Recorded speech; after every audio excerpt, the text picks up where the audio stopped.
Parfait. Eh bien, bonjour à tous, bienvenue à ce webinaire sur la lutte contre les déchets abandonnés de boissons, avec cette réflexion qui est en cours en ce moment en France, mais aussi en Belgique, consigne ou pas consigne sur les contenants de boissons, donc bouteilles, plastique, canettes, bouteilles en verre pour réemploi, bouteilles en plastique pour réemploi, etc. Donc, réflexion que l'on retrouve d'ailleurs à l'échelle européenne. Et je voudrais en fait avoir l'occasion de traiter ce sujet-là avec des personnes qui sont plutôt expertes du sujet. Donc mon nom est Alexis Eisenberg, moi je suis directeur France chez Reloop pour la France et la francophonie. Genre, je vais vous présenter un petit peu Reloop très rapidement, et puis évidemment les panélistes qui sont avec nous aujourd'hui. Alors aujourd'hui, on a l'opportunité d'avoir et la chance d'avoir Chloé Schwesgebel de l'association Recycling Network Benelux, qui va vous parler en fait de son travail au niveau de la consigne en Belgique et des réflexions par rapport aussi aux déchets sauvages en Belgique, qui est vraiment un sujet de société.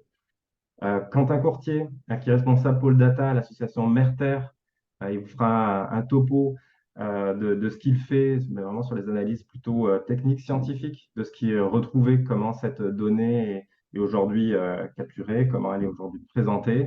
Donc il y a beaucoup de nouveaux éléments intéressants à prendre en compte. Et puis Peter Hansen, qui a vraiment une activité assez terrain, qui est fondateur de Canalitop à Bruxelles. Et il nous partagera en fait ses activités et comment en fait il se bat tous les jours sur cette question-là des déchets sauvages, rendre en fait l'enjeu plus accessible au grand public, réaliser des actions, des missions. Donc Peter, tu nous présenteras ton organisation et tout ce que tu fais aujourd'hui. Euh, Reloop, en quelques mots, je ne serai pas très très long, mais je vais vous le présenter quand même. Pour ceux qui ne me connaissent pas, donc Reloop est une ONG internationale. Donc on est une petite équipe, mais une équipe plutôt dispersée à travers le monde. On couvre les sujets d'économie circulaire, des emballages, de consignes dans différentes régions du monde. Comme je vous le disais, moi, c'est la partie plutôt francophonie, mais également sur les affaires européennes, les règlements d'emballage, d'éco-conception. Donc, on est un petit peu sur toutes ces réflexions-là.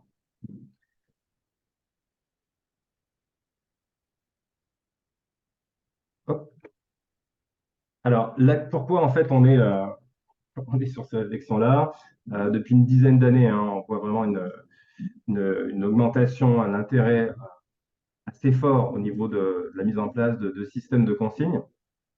Tout d'abord, quarantaine de systèmes de consignes. Donc, quand je parle de systèmes de consignes, c'est des systèmes de consignes pour recyclage, donc nationaux à travers le monde. Aujourd'hui, et on devrait en avoir à peu près un peu plus de 70 en fait d'ici les 2-3 prochaines années, notamment avec un fort engouement en Europe. Donc, vous voyez ceux qui sont déjà en place, hein, les 13 en place au niveau européen, ceux qui sont prévus, a priori, d'ici 2025 et ceux qui sont en discussion, dont en France. Donc, on pourra creuser un petit peu plus sur ces sujets-là, mais vous voyez qu'il y a un certain intérêt, et notamment au niveau européen, suite à la directive sur les plastiques à usage unique, et puis là, avec cette nouvelle réflexion sur la réglementation emballage et déchets d'emballage. Donc aujourd'hui, cette réglementation d'ailleurs emballage, déchets d'emballage, elle va plus loin que la consigne pour recyclage, puisqu'on parle aussi de réemploi. Donc elle remet un petit peu, je dirais, l'église au milieu du village, c'est-à-dire on reprend un petit peu la hiérarchie des 3 R dans cette nouvelle réglementation européenne, en démarrant par la réduction, le réemploi et des taux de collecte assez performants au niveau du recyclage. Les programmes, en fait, les axes de recherche de Reloop, donc on travaille, comme je viens de vous le dire, donc sur les consignes pour recyclage, sur les questions de responsabilité RJ des producteurs, sur l'intégration du contenu recyclé, hein, plus on collecte, plus on a la capacité de réintégrer du contenu recyclé dans les emballages, les questions de consignes pour réemploi, afin de pouvoir réduire l'usage unique, et puis tous les éléments de données, d'accessibilité aux données, de transparence de données, de partage des données, qui est un élément clé sur lequel nous, on base nos études et nos réflexions. Et tout ça, en fait, aboutit à quoi? Ça aboutit à des rapports que l'on publie de façon très régulière, qui sont de nature plutôt technique, je dirais. On va comparer, on va faire de l'ACV réemployable versus usage unique sur certains matériaux, dans certaines conditions. les tendances mondiales au niveau des mises en marché sur les emballages boissons par pays. Donc, on essaie d'avoir un petit peu de rétrospective, de regarder ce qui est en arrière, quelles sont les grandes tendances et d'essayer de prévoir au maximum l'avenir. Et puis, je dirais, ce rapport phare qu'on publie tous les 2 ans, qui s'appelle le Global Deposit Book, qui est une sorte de synthèse des systèmes de consignes nationaux ou à l'échelle d'État ou de province dans le monde. Donc voilà, et le dernier est paru fin 2022. Tout ceci est évidemment consultable sur notre site web. Alors, pour entrer un petit peu plus dans le sujet d'aujourd'hui, hein, notre sujet déchets sauvages, premier élément, hein, notre premier constat, hein, c'est au niveau des études qui sont réalisées aux États-Unis, en Australie ou en Europe lorsque des consignes sont mises en place. Donc, il y a toujours un avant-après. Est-ce que selon les études, on voit une réduction quand même assez importante de la présence finalement d'emballage de boissons abandonnées, une réduction qui est établie entre 70 et 90%. Alors, effectivement, d'un pays à l'autre, on va avoir des variations, hein. Puis ces variations, en fait, elles sont souvent liées à 2 facteurs. Le premier facteur, c'est le périmètre. Alors, quand je dis le périmètre, c'est-à-dire qu'est-ce qui est consigné, qu'est-ce qui ne l'est pas. Si vous avez une consigne sur les boissons gazeuses, mais pas sur les bouteilles d'eau, il y a de fortes chances que vous retrouviez plus de bouteilles d'eau que de boissons gazeuses abandonnées. Pourquoi? Parce que tout simplement, on ne jette pas de l'argent par les fenêtres. Donc, il n'y a pas de, je dirais, il y a un réel incitatif au-delà de l'engagement environnemental, il y a l'incitatif à ne pas se débarrasser de ce contenant-là et à le rapporter pour pouvoir déconsigner, donc récupérer sa valeur monétaire. Et évidemment, cette valeur monétaire, c'est le deuxième paramètre déterminant, c'est ce montant de la consigne. On voit bien que dans des pays où les montants de la consigne sont faibles, je donne un exemple, aujourd'hui, par exemple au Canada ou aux États-Unis ou en Australie, avec des montants de consigne de 5 centimes, par exemple, l'incitatif est pas très élevé et du coup, on a des performances un petit peu moins intéressantes au niveau des taux de collecte et également au niveau de l'impact sur la réduction des déchets sauvages. Par contre, en Europe, avec des consignes beaucoup plus élevées, à 15, 20, 25 centimes d'euros, effectivement, là, on a vraiment un impact assez net, avec des taux de récupération qui dépassent les 90%. Donc, évidemment, l'effet de tout ça, c'est une réduction drastique des déchets sauvages. 2 exemples assez récents sur des consignes donc, qui ont été mises, pour l'Estonie, c'est il y a 20 ans, la Slovaquie, c'est très récent.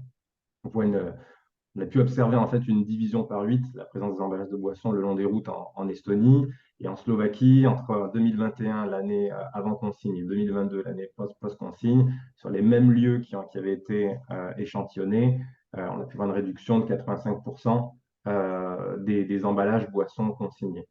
Alors, le 35.5 versus le 5.5, hein, c'était la présence boisson, c'est-à-dire sur ce qui a été collecté dans ces points-là. 35,5% représentaient des bouteilles et des canettes. Et puis, finalement, cette caractérisation, ce ramassage a été fait avec une caractérisation pour savoir qu'est-ce qu'il y avait finalement, ce qui a été ramassé.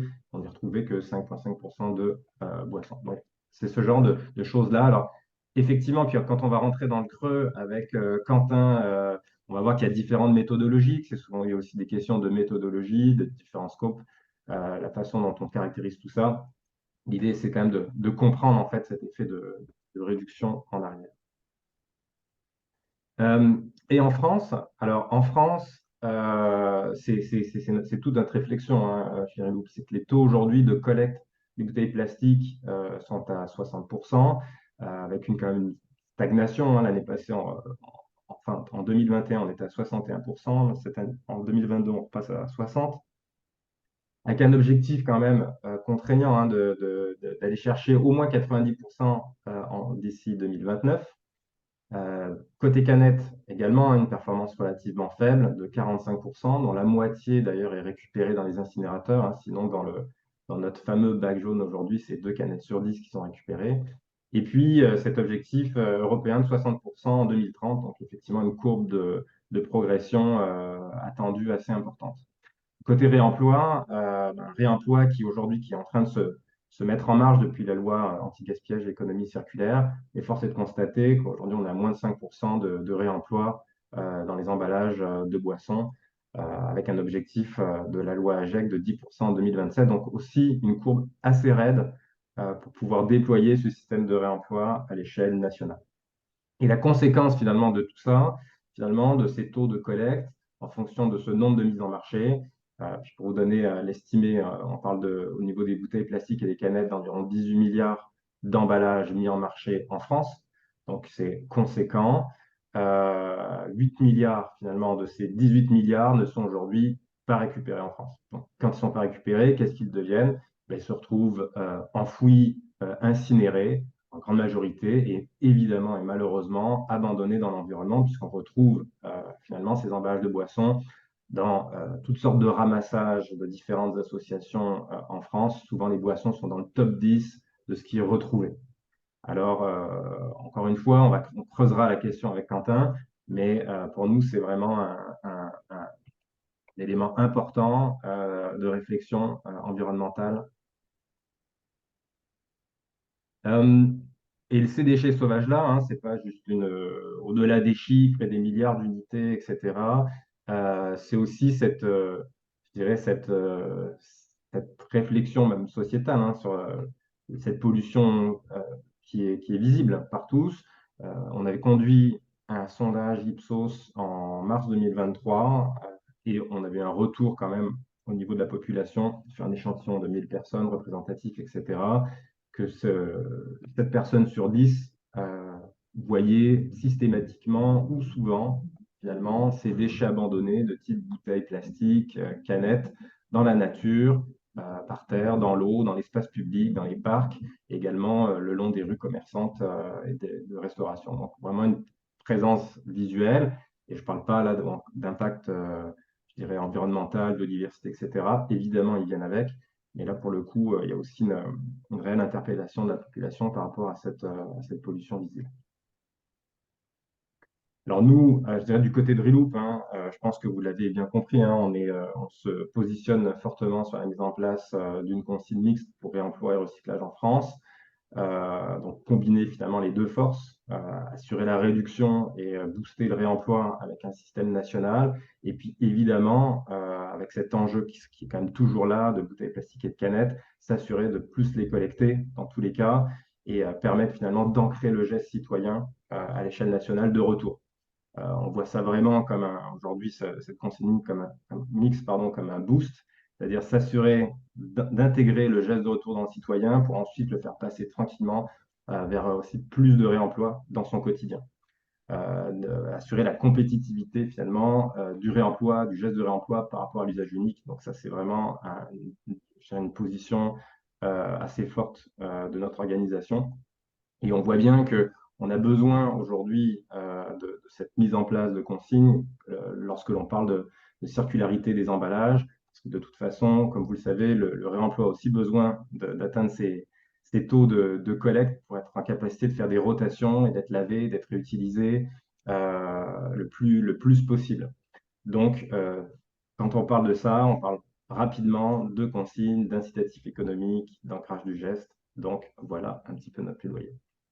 Et pour finir là-dessus, avant de laisser la parole à nos panélistes, également vous dire que du coup, on lance cette semaine une campagne de sensibilisation qui sera diffusée en fait dès cette semaine à travers réseaux sociaux et à travers notre site. Alors, vous pourrez voir justement un peu l'explication de tout ce que je vous ai dit aujourd'hui sur le pourquoi du côté de Reloop, on se positionne, mais il n'y a pas que Reloop, hein, il y a beaucoup d'organisations aujourd'hui qui essaient de relancer cette consigne pour réemploi, tout en s'attaquant à l'enjeu finalement de la collecte pour recyclage et des déchets sauvages. Donc, campagne à suivre qui démarrera cette semaine. Alors, je ne prendrai pas plus de temps. C'était mes 15 minutes avant de laisser la place aux panélistes. Donc, je vais donner la main à Quentin Courtier pour clore un petit peu ce volet France avant qu'on passe la main à nos amis en Belgique, Chloé et Peter. Quentin, c'est à toi. Et ah oui, j'ai oublié de le dire, au niveau des questions, donc n'hésitez pas à mettre des questions dans le question-réponse. On va les prendre, on n'aura peut-être pas l'opportunité de répondre à toutes. Donc, promet qu'on fera le maximum. Et dans tous les cas, si les questions ne sont pas répondues, vous pouvez toujours nous contacter, me contacter sur le site relooplatform.org Ça me fera plaisir d'échanger avec vous si on manque un petit peu de temps. Je cède la parole à Quentin. Juste, Alexis, je me permets, il y a Anur qui a demandé si c'était possible de traduire, s'il y avait un plugin pour ça. Je ne pense pas que ce soit possible. Je ne pense pas que ça a été mis en place, mais je lui ai juste répondu en lui disant ça. Voilà, Alors, il n'y a pas de plugin de traduction et je m'en excuse. C'est effectivement un webinaire en français et je ne pense pas que je puisse intégrer cette fonction automatiquement comme ça. Je suis vraiment désolé.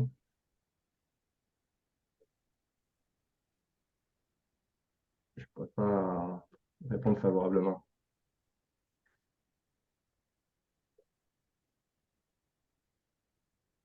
Quentin, je vois que tu as partagé ton écran. Oui, bonjour à tous. J'ai partagé mon écran, mais je ne peux plus rien faire dessus. Ok, Donc tout est bloqué.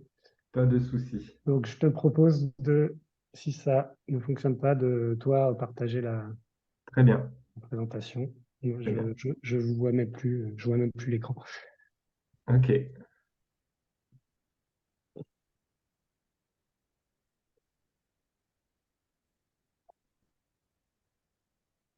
Tu me dis si c'est bon, puisque je n'ai plus accès Ouais, alors attends, ça va au pas être Zoom. long.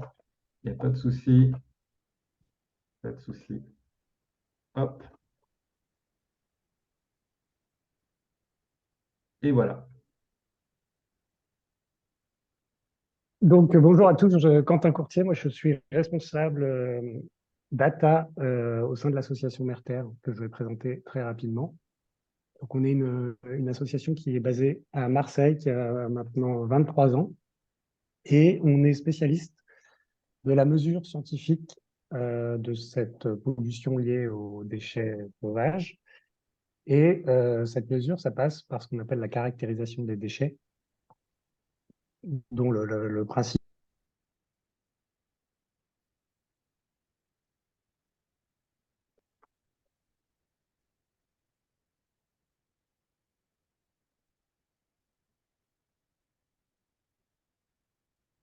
Alors, Quentin, je pense qu'on t'a perdu.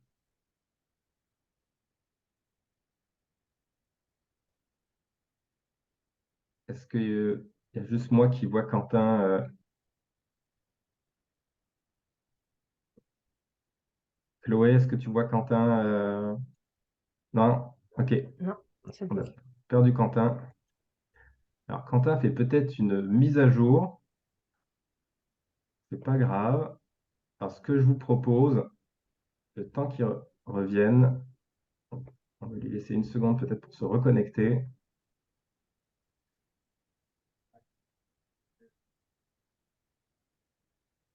Et s'il ne se reconnecte pas, on va passer la main à Peter. On va lui donner une petite minute.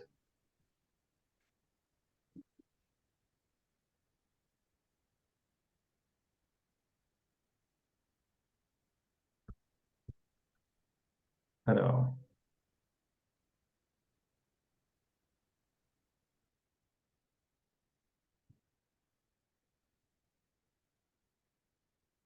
ok. Alors, je pense qu'on va donner la main à Peter pour pas perdre trop de temps. Peter, je te laisse démarrer, partager ton écran. On Oui, part comme ça et on reviendra sur Quentin. j'espère que ça ira mieux chez moi, Ouais, de mon côté. j'espère, j'espère. Écran partagé.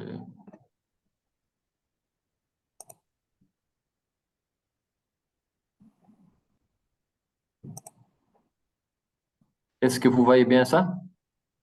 Très bien. Très bien, du premier coup. Bonjour, alors je m'appelle Peter Elson, je suis le fondateur de Canalitup. Et Canalitup, c'est une organisation environnementale à Bruxelles. Et moi, je suis bruxellois. Et pourquoi j'ai commencé Canalitup? C'est parce que j'habite pas loin du canal. Ce que vous voyez, c'est le canal qui passe au centre de Bruxelles. Et j'habite pas loin de là. J'habitais déjà depuis quelques années là. Et un jour, je suis allé lire mon journal au bord de l'eau, ce que je faisais jamais normalement. Et tout d'un coup, je voyais plein de déchets, une collection de déchets sur l'eau qui passait. Et ça m'a frappé, ça m'a autant frappé que je me suis dit, je vais m'acheter un kayak seconde main et je vais aller nettoyer le canal moi-même. Juste, c'était le seul objectif. J'allais nettoyer le canal moi-même. Du coup, j'ai acheté un kayak. J'ai commencé à nettoyer le. Allez, je suis allé dans le canal une première fois avec un kayak avec mon frère.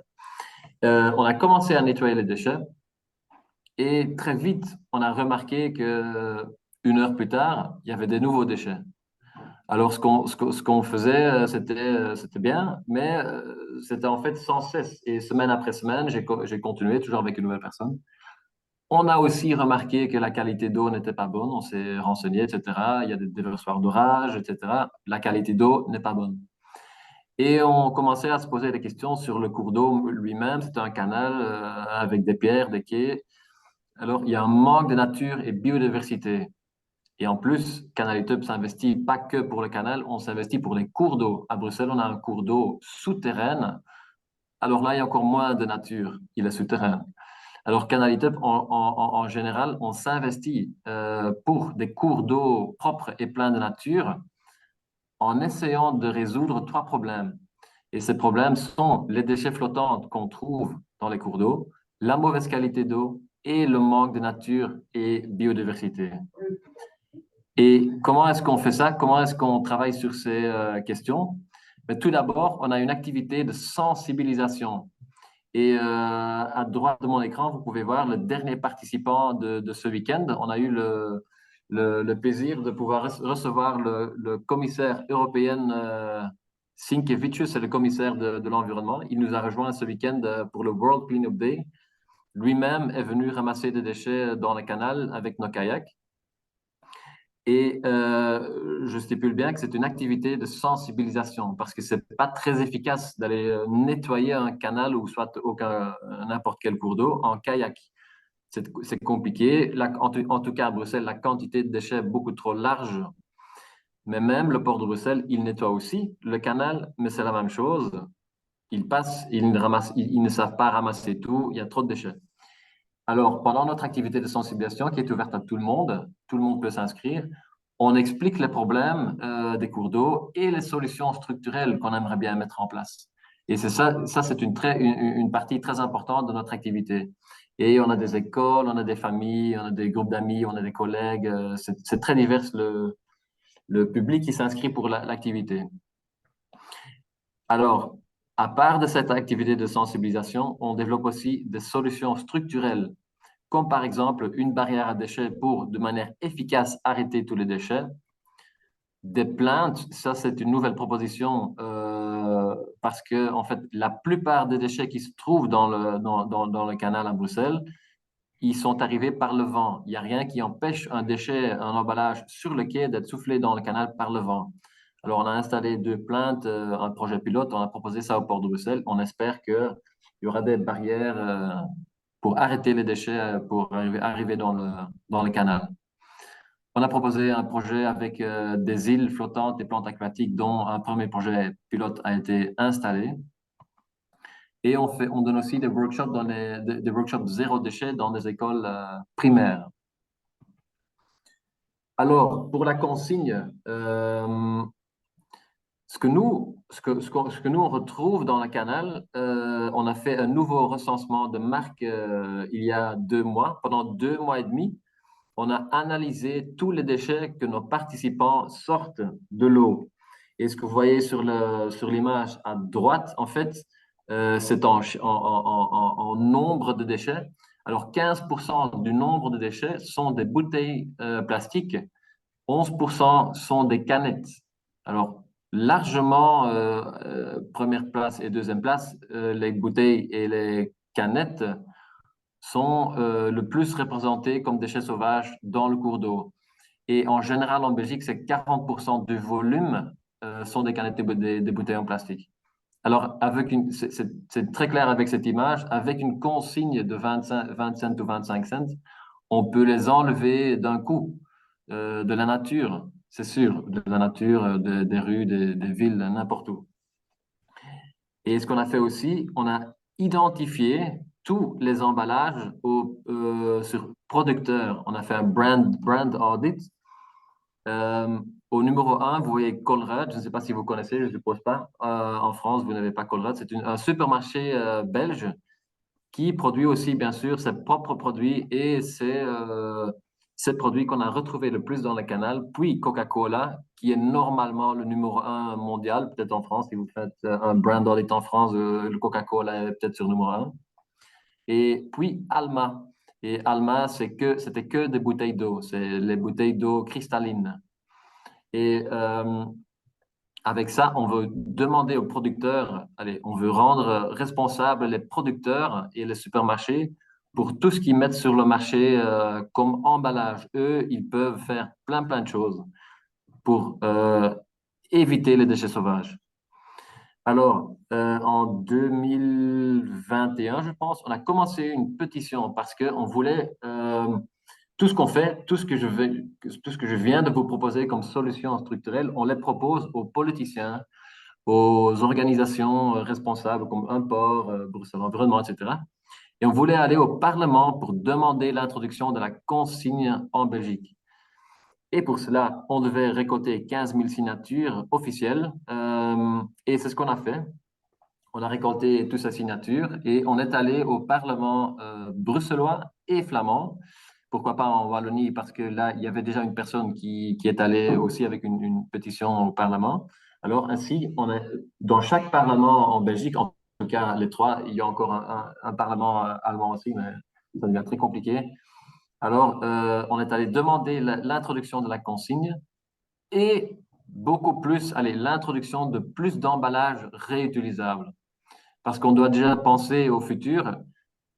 Maintenant, on s'investit beaucoup pour la consigne. Tant qu'il n'y a pas la consigne, on continue à s'investir pour la consigne, mais il faut aller plus loin aussi dans le futur. On doit penser réutilisation.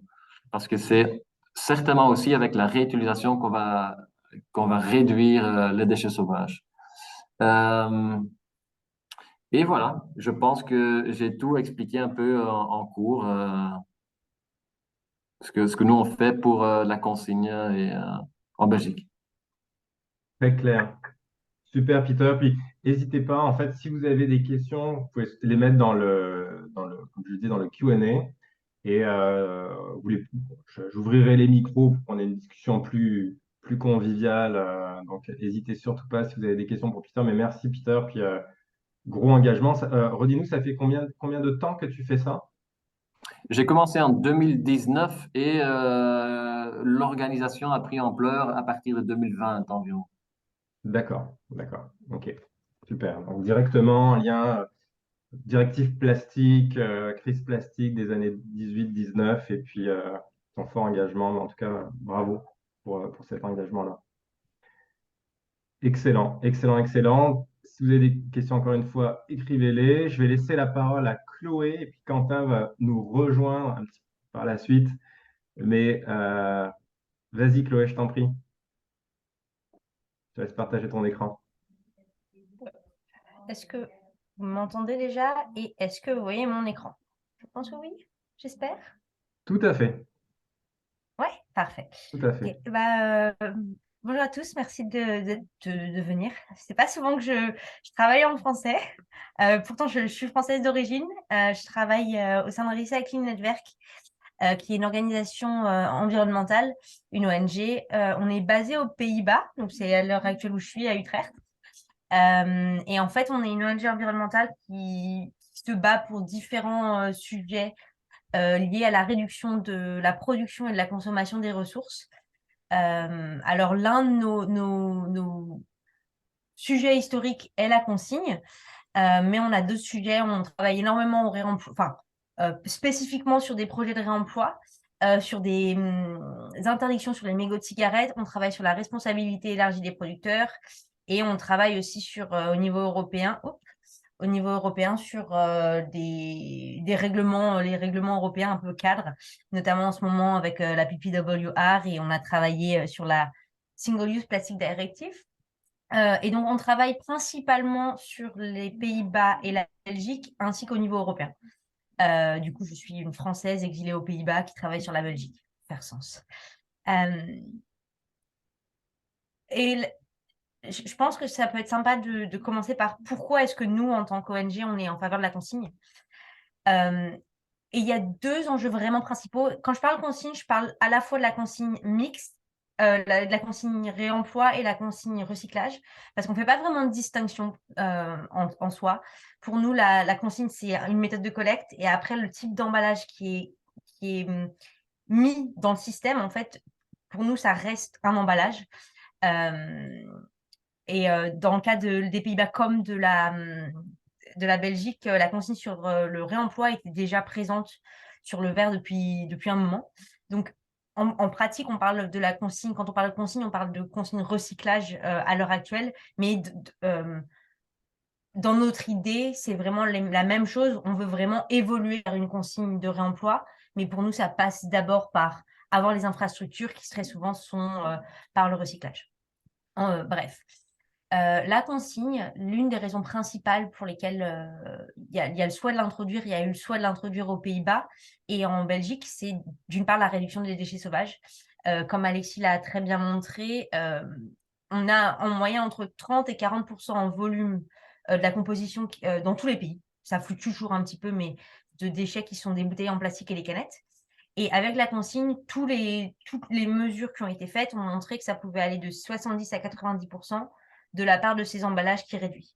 C'est ce qu'on voit en Slovaquie, c'est ce qu'on a vu aux Pays-Bas, et c'est un impact qui est quasi immédiat. Je ne vais pas rentrer dans les détails de pourquoi le fait qu'il y ait un prix sur l'emballage, que du coup on ne jette pas un emballage qui a de la valeur au sol, aussi la facilité, etc.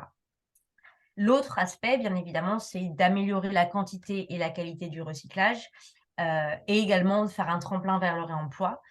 Mais pour nous, notamment en Belgique à l'heure actuelle, c'est presque secondaire en fait par rapport à l'impact sur les déchets sauvages.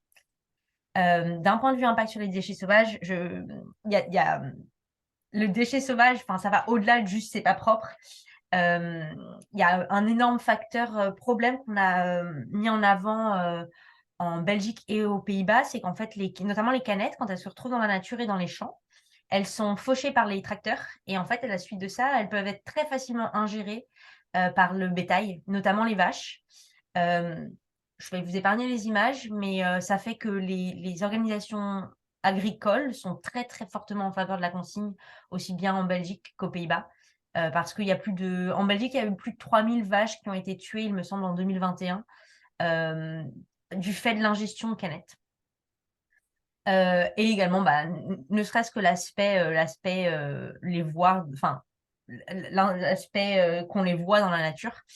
Sur la droite, vous pouvez voir, c'est une mesure qui a été faite aux Pays-Bas.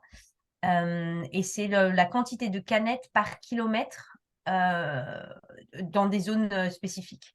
En 2019, donc en deuxième partie de 2019, il y avait 19,9 canettes par kilomètre. En 2023, deuxième partie, c'est tombé à 9, sachant que la consigne sur les canettes aux Pays-Bas a été introduite au 1er avril 2023. Donc, on voit déjà que ça a un impact assez drastique, puisqu'on est passé en un an de 21 à 9.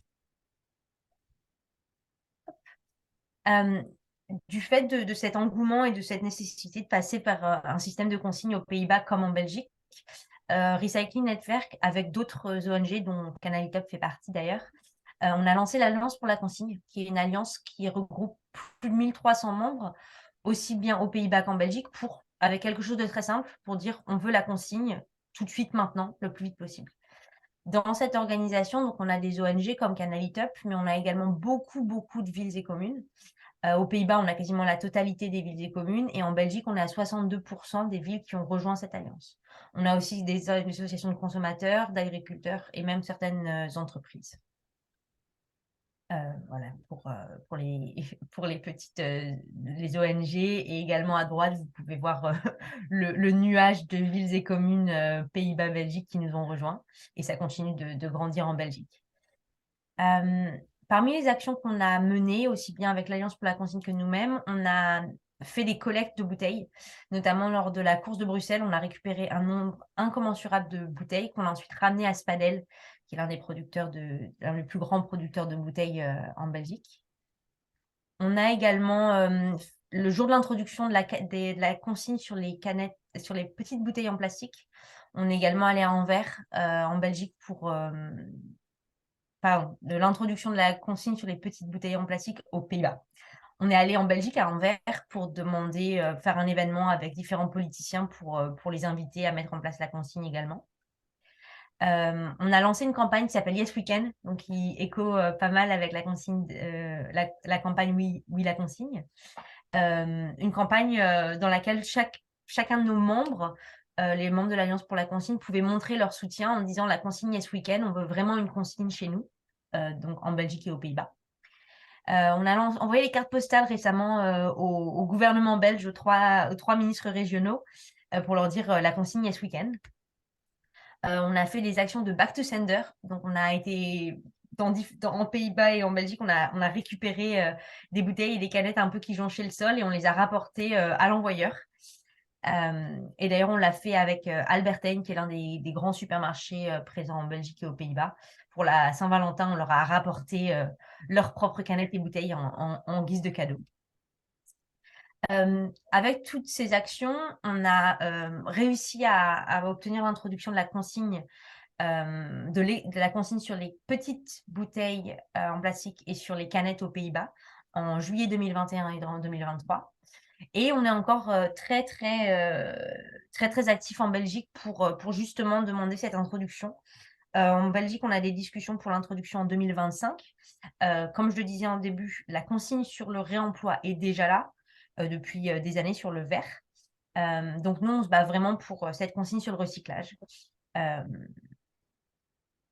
Et pour terminer, je voudrais juste faire un petit point sur en Belgique comment ça se passe. Parce que quand on voit autant de partenaires qui veulent la consigne, on se dit mais pourquoi elle n'est pas encore là? Bon, bien sûr, on sait comment ça se passe avec les politiciens. Ce qu'on voit aussi, c'est que en Belgique, les producteurs sont très opposés à cette consigne. Alors, je sais que c'est très différent de ce qui se passe en France. La raison pour ça, c'est qu'il y a un système de collecte sélective en Belgique qui a été très fortement investi par les supermarchés et par les producteurs. Et du coup, ils voient cette consigne comme une menace pour leur système. Et aussi, c'est un système qui est un système de responsabilité du producteur. Donc, c'est un système qui est à leur charge, qui est à leurs frais. La logistique est à mettre à leur compte. Et ils ne peuvent plus se délester de leurs responsabilités. Les emballages qui finissent dans la rue, c'est leur problème. Donc, c'est un peu l'une des raisons principales pour lesquelles ils s'y opposent. Donc, c'est vraiment préserver leur économie de ce qu'on appelle le sac bleu, donc la collecte sélective, et également d'un point de vue des supermarchés. Ils veulent absolument éviter d'avoir à mettre des machines en magasin, notamment Colruyt qui refuse à l'heure actuelle de mettre ces machines en place, même pour le réemploi. Donc, on le voit vraiment, c'est vraiment un combat, entre guillemets, contre les producteurs. Et de notre côté, en Belgique et aux Pays-Bas, on a vraiment les municipalités de notre côté parce que les municipalités, elles veulent plus de déchets dans la nature. Le recyclage, c'est même pas leur... Enfin, le recyclage, il y a déjà des systèmes en place pour ça. Donc, c'est beaucoup plus l'aspect de déchets sauvages qui fait débat sur le sujet. Si jamais vous avez d'autres questions sur la consigne, on a sur le site de l'Alliance pour la consigne, je pourrais vous partager tous les liens et les slides après. On a une Q&A également avec pas mal de questions sur l'impact, etc., etc. Si vous avez d'autres questions, vous pouvez aussi les envoyer. On peut toujours en ajouter d'autres. Et je crois que c'est tout pour moi. Super. Merci beaucoup, Chloé. C'était très clair. C'était très clair. Et puis, je vois qu'effectivement, c'est un dossier de longue haleine avec une perspective qui est complètement différente par rapport à ce qui se passe en France, hein, où tu disais que tu avais finalement tout ce regroupement de collectivités à travers la Belgique, à travers les Pays-Bas pour cette mise en place dans la lutte aux déchets sauvages. Je peux te dire qu'on a fait cette discussion-là en France, puisqu'on est complètement dans un rapport inversé. Mais avec les mêmes enjeux, hein, les enjeux toujours de cette préoccupation de pouvoir, je dirais, protéger les investissements, hein, que ce soit des producteurs ou des collectivités, hein, dans cette réflexion plus économique qu'environnementale. Excellent.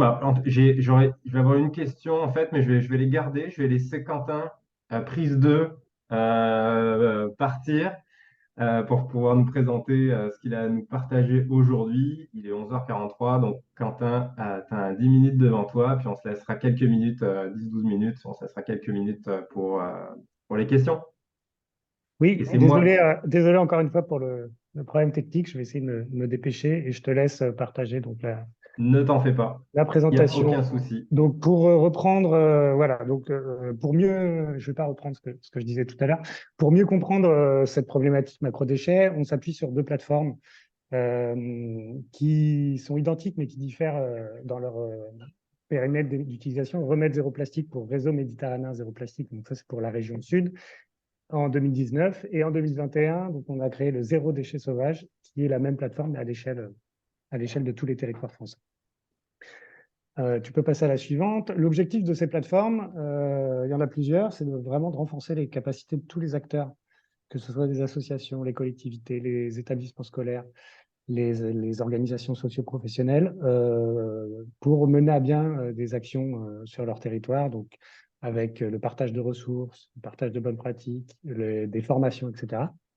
On propose des méthodes standardisées de mesure, des protocoles qui peuvent être utilisés sur le terrain dans le cadre de sciences participatives. Donc, on a 4 protocoles différents, plus ou moins détaillés en fonction des moyens de chacun, des objectifs, du contexte aussi, de la quantité de déchets, etc.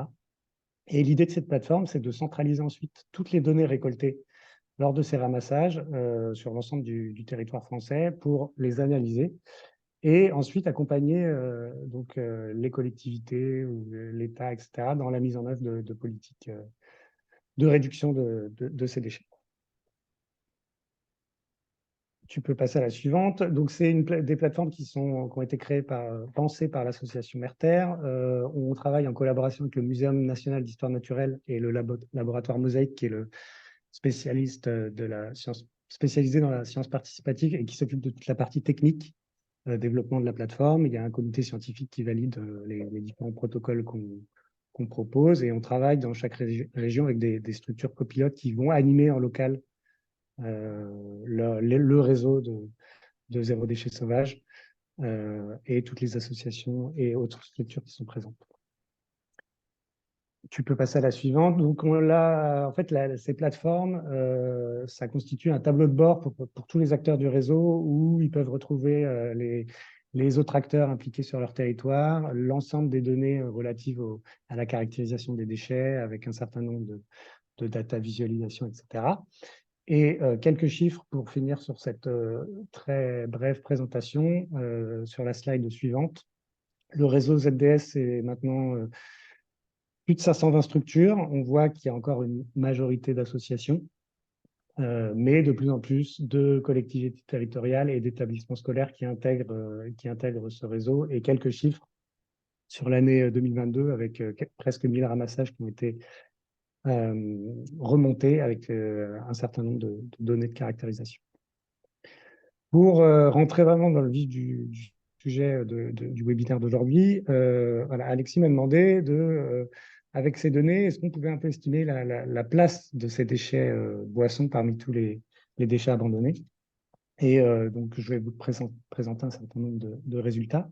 Si on regarde d'abord les déchets, la totalité des déchets qui sont ramassés par l'ensemble du réseau, donc ça représente plus de 2000 ramassages, et qu'on regarde donc ces principaux déchets, on voit en effet que les déchets boissons représentent une majorité de ces déchets qu'on ramasse très, très souvent. Bien sûr, les mégots en premier, mais ensuite, on voit les bouteilles en verre, les bouteilles en plastique, les canettes et tous les petits déchets qui en sont issus, tiérettes, capsules, bouchons, etc.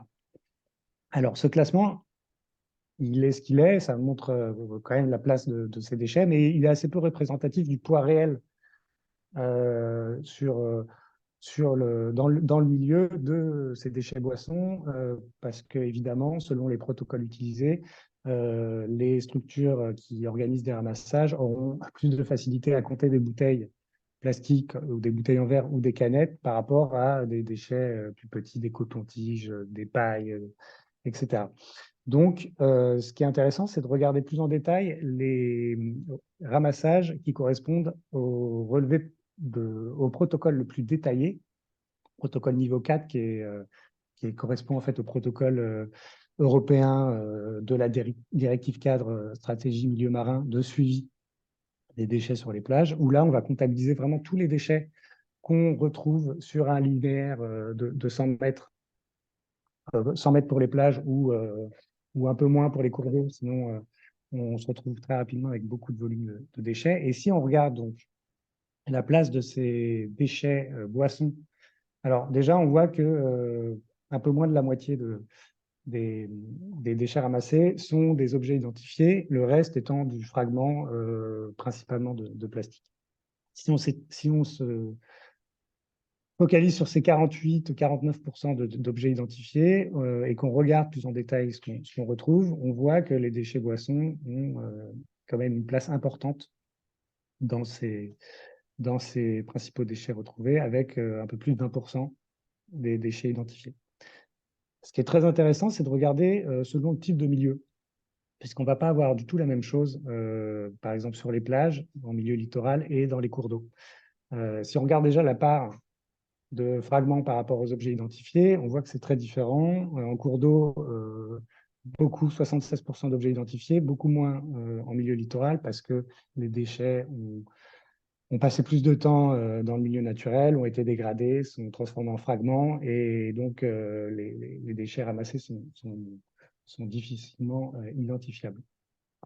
Si on regarde ensuite le détail des objets qui peuvent être identifiés, sur le littoral, voilà, beaucoup de bouchons et en plus petite quantité les autres déchets boissons qui représentent en totalité plus de 20% des objets identifiés. Par contre, en cours d'eau, on voit que ces déchets prennent beaucoup plus de place, notamment toutes ces bouteilles entières en verre, plastique et les canettes. Et là, on monte à quasiment 45% des déchets qui peuvent être identifiés.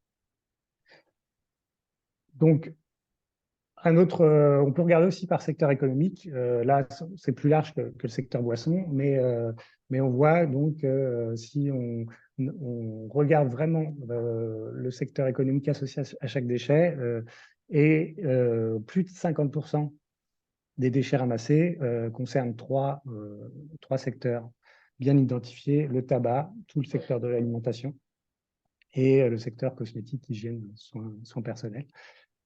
Ce qui est intéressant, c'est de constater qu'en priorisant les actions sur ces trois secteurs-là, on arrive à résoudre une très grande partie du problème. Notamment, donc par rapport aux déchets de boissons, quand on voit le poids des déchets boissons parmi tous ces déchets, on se doute bien que la mise en place d'une politique de consigne couplée à du recyclage peut participer à une partie de la résolution de ce problème. Et je pense que voilà, c'est la fin de cette présentation. Excellent. 10 merci minutes, beaucoup. j'ai essayé de respecter le Non, timing. mais écoute, c'est parfait, t'es au top. Merci beaucoup, c'est très éclairant en fait, l'information que tu partages. En fait, ça, je dirais que c'est la surprise, peut-être surprise. C'est-à-dire que c'est la première fois en fait que moi je voyais ces chiffres-là. On avait pu avoir l'occasion de voir des chiffres de ramassage avec, je sais pas, je pense que Surfrider publie chaque année un bilan en Europe, dans différents pays. Et j'avais pas encore vu en tout cas cette, en fonction aussi des métaux, cette caractérisation plus fine. Donc je pense que c'est très très éclairant. Et on voit bien que quand on dit boisson, c'est pas juste la bouteille, c'est le bouchon, la capsule, l'étiquette, etc. Et puis évidemment, tout ce qu'on n'est pas capable vraiment d'identifier, qui sont ces fragments de plastique dégradé dont l'origine est soit les pêcheries ou l'emballage. Et là, c'est beaucoup plus compliqué à être en capacité de retracer. Chose certaine, c'est que le plastique se dégrade sous l'action finalement de l'UV et des actions mécaniques de type vent, vague, sel, etc. Donc cet enjeu, bon, il est mondial, vous le connaissez. Donc super intéressant. Et le volet non surprise, évidemment, bah, c'est de se dire que en fait, d'un pays à l'autre, on retrouve toujours cet enjeu. avec des proportions quand même qui sont quand même comparables, hein. On parlait tout à l'heure de la Slovaquie à 35-36% de déchets boissons, dans une Cara qui était à moins haut niveau, en fait moins fine que la tienne, mais très intéressant, très pertinent, très pertinent. Alors, on a 5 minutes, donc c'est parfait, on est dans les temps. Quelques questions. Alors, j'avais une première question qui est adressée à Peter et à Chloé sur qu'est-ce que vous pensez de la consigne digitale? Je suis permis de répondre dans les commentaires directement. J'ai mis 2 liens, donc si jamais vous voulez les regarder. D'accord, alors lien en commentaire dans le question-réponse, mais peut-être synthèse, Chloé, tu... Ouais, alors je vais faire très simple. Ouais, Fausse bonne idée. Euh, pour faire simple, c'est un système qui n'a jamais été mis en place. Alors en soi, ça ne veut pas dire que c'est que quelque chose qui n'a jamais existé ne peut pas être bien, hein, on est d'accord. Euh, c'est vraiment un système qu'on voit qui est, comme je le disais, poussé par l'industrie en Belgique pour préserver leur économie du sac bleu, mais c'est un système qui n'a pas du tout fait ses preuves sur les déchets sauvages. C'est un système où garder dans l'emballage actuel, ça voudrait aussi compromettre le potentiel d'aller vers le réemploi. Et au-delà de ça, au-delà des questions même d'impact, à l'heure actuelle, il y a des pilotes qui sont en train d'être faits en Flandre. Et les pilotes, pour le moment, c'est un peu un fiasco dans le sens que quasiment personne n'arrive à utiliser l'application. Parce que l'idée, ce serait, pour résumer, l'idée, ce serait de scanner l'emballage avec un QR code, le garder dans sa poubelle bleue, donc dans son emballage sélectif PMC, ou le mettre dans des poubelles publiques spécialement pour ça. Et ça passerait par scanner ton emballage. Le problème, c'est que on le sait, même si là, on est de plus en plus digitalisé, toute la population n'a pas de smartphone ou ne veut pas utiliser une appli où il faut valider sa caméra, sa géolocalisation, lier un compte en banque. Donc ça, c'est l'aspect juste accessibilité. Il y a aussi pas mal de risques au niveau de la fraude, etc. Pour nous, en tant qu'ONG, et on est beaucoup à le penser, c'est vraiment une tactique de retardement, puisque les gouvernements ont dit on veut la consigne pour 2025, l'industrie dit olé, attendez, on a une idée innovative exceptionnelle.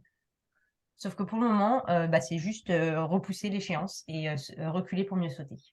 Voilà, pour faire bref, l'analyse est plus détaillée et je pense que Peter a aussi des remarques sur ça pour répondre, je pense. Je te rejoins. J'aimerais bien juste rajouter un élément, c'est que si la consigne digitale serait installée, tous ces canettes et bouteilles qui prennent beaucoup de place dans les poubelles publiques continuent à prendre beaucoup de place. Si on a la consigne physique, on sort tous ces canettes et bouteilles en plastique des poubelles publiques dans la rue et ils sont ramenés au supermarché. Et ça crée l'effet supplémentaire que les poubelles publiques ne se remplissent beaucoup moins vite, on doit moins les vider et ils vont moins vite déborder avec des déchets sauvages en résultat, quoi. j'avoue que je pense qu'on a tous vécu ça cet été, en bord de plage, les poubelles qui débordent et qui débordent, avec cet effet, je dirais que cet effet un peu humain, bizarre, ou de se dire quand ça déborde, c'est pas grave, je le mets à côté, je vais pas le ramener chez moi, je vais juste le mettre à côté et l'accumuler en me disant bon, les autres l'ont fait, je le fais. Donc il y a cet effet d'entraînement qu'on trouve partout, hein, dans l'espace public et j'avoue, ouais, je comprends tout à fait ton point, Peter. Excellent point. Excellent point. Parfait. Donc sur consigne digitale, donc beaucoup de points d'interrogation aujourd'hui de faisabilité, d'acceptabilité, puisque tu disais aussi, Chloé, le volet un peu TI, c'est-à-dire déconsigner avec un téléphone portable, un emballage, puis replacer le téléphone vers un QR code vers la poubelle. Alors, quelle est effectivement la garantie que l'emballage est bien mis dans cette poubelle-là? Comment c'est tracé, etc. L'accessibilité aux personnes qui sont plutôt en fracture numérique, etc. Donc, il y a beaucoup de questions. OK, très bien. Très clair, très clair, Sur très ça, clair. il y a Peter a fait, le Canalitub a fait une super vidéo sur ça. Je vais essayer de vous la retrouver, de vous la mettre en barre d'infos, dans les commentaires. Euh, Juste pour vous montrer à quel point le système peut être très facilement mal utilisé, mais même pas juste volontairement, juste parce que pour nous, consommateurs, ce serait plus simple de l'utiliser de la manière dont Peter le présente. Désactiver son emballage quand on rentre chez soi, même si on n'a pas fini de le voir. Mm. Parce qu'en fait, l'idée, c'est d'avoir le QR code, de le scanner. Je vais partager ça comme ça, si jamais quelqu'un a des doutes sur de quoi on parle quand on parle de la consigne numérique, Ouais, ça. ouais, effectivement, c'était un sujet un peu technique, et pour voir ce que c'est, faut comprendre ce que c'est. Bon, de se comprendre de ce que tu nous as dit, c'est comme bon, c'est pas déployé dans le monde, ça a des tas de pilotes. Effectivement, ça suscite questionnement. Excellent, parfait, super. Alors, il est 11h59, on est dans le timing. Je regarde si on n'a pas des dernières questions. N'hésitez pas à lever la main si si vous avez des questions. Euh, Excellent. Alors moi, j'en ai peut-être une pour vous, hein. En fait, une question pour finir, mais est-ce que vous voyez une progression, une stagnation, une diminution des déchets sauvages, puisque la consommation augmente, hein. On a à peu près une augmentation selon les pays d'Europe de l'Ouest, hein, mais environ d'1,5 à 2% de plus d'emballages mis sur le marché par année. Il faut savoir qu'en France, 68 millions de personnes, on consomme à peu près 100 milliards d'emballages à usage unique euh, juste en France.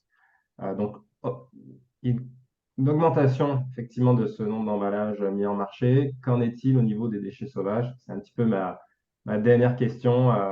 Comme on est à la fin du temps, vous n'hésitez pas juste à répondre.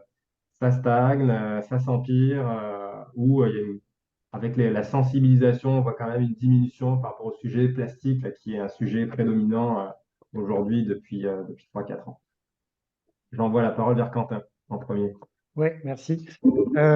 C'est assez difficile de répondre à cette question parce que, en fait, on se rend compte qu'il y a beaucoup de paramètres qui influent sur ces volumes de déchets retrouvés en milieu naturel. La météo, il y a des variations saisonnières aussi assez importantes, notamment dans notre région avec l'été beaucoup plus de, un afflux de touristes assez conséquent. Donc, il va y avoir des variations saisonnières, l'hiver, beaucoup plus de précipitations. Donc, les bassins versants vont être lessivés et on va avoir des volumes qui sont beaucoup plus conséquents. Donc, il faut vraiment des suivis à très long terme pour pouvoir un peu lisser tous ces paramètres extérieurs qui vont influencer les volumes retrouvés. Globalement, sur certains déchets, on voit quand même des conséquences des politiques mises en place. Je pense notamment à tout ce qui est plastique à usage unique, les cotons-tiges, par exemple, où on retrouvait sur des plages des quantités énormes de cotons-tiges il y a encore quelques années. Et ça commence à diminuer un peu, mais très progressivement, parce qu'on imagine qu'il y a notamment sur les plages encore un gros stock de déchets en mer qui progressivement continue d'affluer sur les plages. Donc, par exemple, pour les cotons-tiges, il y a des zones de suivi où on retrouvait sur 100 mètres de plage encore il y a quelques années 500 cotons-tiges pour donner une ordre de grandeur. Où maintenant, on est plutôt à 200, 200, malgré l'interdiction de la commercialisation de ces cotons-tiges. Donc, il y a encore un stock très important et les mesures prises, en fait, mettent beaucoup de temps à se retrouver dans les résultats de Ouais. volume de déchets abandonnés. Et comme tu disais, la pollution n'a pas de frontières, donc quand tu es dans des flux mouvants, Et en plus, il y effectivement, a ça aussi. super, excellent. Chloé, de ton côté, Ouais, brièvement, alors, la raison pour laquelle la consigne est, entre guillemets, actée pour 2025 en Belgique, c'est parce qu'en fait, l'industrie a eu entre 2015 et 2021 pour réduire les déchets sauvages, le volume des déchets sauvages dans la nature. Et en Belgique, ils n'y ont pas réussi. Ils ont mis des campagnes de sensibilisation à tout va, etc. Il y a eu des petites diminutions, mais rien de structurel. Donc, en Belgique, il n'y a rien de probant. Comme disait Quentin, c'est aussi difficile parfois de le calculer. Par contre, je peux donner l'exemple aux Pays-Bas. C'est que l'exemple aux Pays-Bas, depuis l'introduction donc, de la consigne 1er juillet 2021 sur les petites canettes, les petites bouteilles en plastique. La consigne sur les grandes bouteilles en plastique existait depuis 2003, je crois. Et les canettes en avril 2023, on observe déjà des résultats. Donc, je pense que c'est difficile en général effectivement de caractériser très spécifiquement. Par contre, on sait ce qui fonctionne. On sait ce qui fonctionne si on veut quelque chose de drastique, qui fonctionne mieux que la sensibilisation ou les amendes ou quoi que ce soit. Donner de la valeur à l'emballage, c'est ce qui se fait en ce moment au niveau européen. Et donner de la valeur à l'emballage, qui est-ce qui jetterait 25 centimes par terre juste comme ça? Donc, je pense que c'est ma réponse sur ça. C'est clair. Peter, je te laisse. Mais moi aussi, je dirais, c'est très difficile de voir des évolutions dans les déchets. De tout ce qu'on a vu dans le canal, en tout cas, de ce que nos participants ramassent, c'est qu'il n'y a pas encore une diminution. On a vu apparaître les masques pendant le corona et on a vu on les a vus disparaître après. Ça, oui. Mais sinon, depuis la fondation de Canalitup et aujourd'hui, il n'y a pas une diminution ou une amélioration. En tout cas, on ne mesure pas ça. On pèse tout, mais on ne compte pas ce qu'on trouve pendant toute l'année. On fait des mois de recensement même. C'est très difficile, une question très difficile à répondre. D'accord. Parfait. Excellent, excellent, excellent. Ben, merci en tout cas à tous les trois d'être intervenus ce matin sur cette question importante de déchets sauvages. Et merci évidemment à tous les trois pour votre engagement par rapport à cette question importante dans vos différents travaux de consigne, de caractérisation, de compréhension effectivement de la pollution. C'est clé. Sans data, on n'a pas de visibilité, on ne sait pas de quoi on parle, donc c'est très important ce retour terrain. Merci aussi à tous les participants d'avoir été là ce matin. Merci encore. Donc, c'est un webinaire qui est enregistré. Donc, vous pourrez le retrouver sur notre plateforme reloopplatform.org. Et n'hésitez pas à revenir en contact vers nous, que ce soit du côté de Peter avec Canalitup, de l'association Merter, de Recycling Network Benelux vers Chloé ou vers moi. Si vous avez d'autres questions, d'ici là, 12h05, je vous souhaite un très bon déjeuner et à très bientôt. Merci beaucoup. Merci à tous. Merci.